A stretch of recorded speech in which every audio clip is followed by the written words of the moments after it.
جس چیز کی ڈیمانڈ بڑی ہو اس کے لیے نقلی بھی کئی پیدا ہو جاتے ہیں کہ اصلی نہیں نقلی ہی صحیح.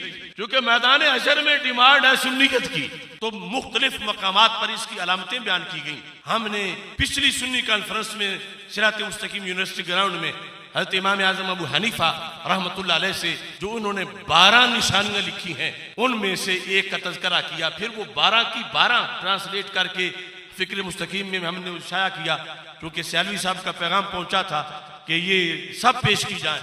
ابھی اس مقام پر رسول پاک صلی اللہ علیہ وسلم سے جب پوچھا گیا کہ سنی کون ہوتا ہے, میرے آقا صلی اللہ علیہ وسلم نے اس وقت 10 نشانیاں اہل سنت کی عطا بتا فرما دی. فقیل یا رسول اللہ صلی اللہ علیہ وسلم متى يعلم الرجل انه من اہل السنت والجماعہ. ایک بار پھر تصور تو کرو کہ مدینہ منورہ کا دیس ہے اور میرے آقا علیہ الصلوۃ والسلام کی مجلس مبارک ہے اور تذکرہ اہل سنت کا ہو رہا ہے. متى يعلم الرجل انه من اہل السنت والجماعہ. بندے کو پتا یہ کیسے چلے گا؟ بندہ اپنا ٹیسٹ کرنا چاہے تو اسے پتا کیسے چلے گا کہ وہ سنی ہے؟ فقال اذا وجد فی نفسه 10 اشیاء فهو علی السنت والجماعہ. جب اس کو دل میں جھاتی مارنے سے اندر 10 چیزیں نظر آ جائیں تو پھر وہ سنی.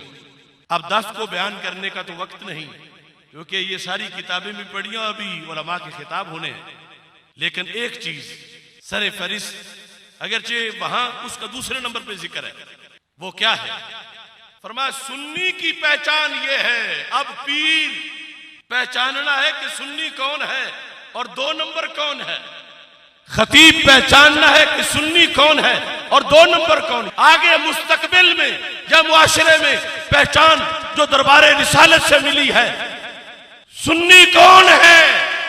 میرے آقا صلی اللہ علیہ وسلم ارشاد فرماتے ہیں وَلَا يَذْكُرُ أَحَدًا مِنَ الصِّحَابَةِ بِسُوءٍ. سنی وہ ہے جس کی زبان سے کبھی بھی کسی صحابی کے خلاف کوئی میلا لفظ نہ نکلے.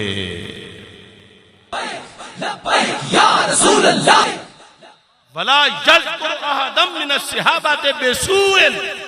وہ علماء سوء سے نہ ہو. وہ پیر صحابہ کی لسٹ حضرت صدیق اکبر رضی اللہ تعالیٰ عنہ سے لے کر حضرت امیر معاویہ رضی اللہ تعالیٰ عنہ تک کسی کا ذکر بھی سوائے خیر کے نہ کرے تو پھر سنی ہے. اور اگر کسی کے بارے میں بھی نجی محفل میں کسی جگہ اس کی زبان سے کوئی مندہ لفظ نکلتا ہے, جتنے بھی بڑے باپ کا بیٹا ہو وہ سنی نہیں ہوگا. یہ اس علامت کی بنیاد پر جو میں سامنے پیش کر رہا ہوں. اور ساتھ ہی کیا ہے؟ ساتھ یہ تذکرہ ہے وَلَا يَذْكُرُ وَاحِدًا مِّنْهُمْ بِمَنْ قَصَى. وہ ان میں سے کسی کا بھی ہلکے انداز میں ذکر نہیں کرے گا, نقص نہیں ڈھونڈے گا, نقص بیان نہیں کرے گا تو پھر وہ سنی ہے.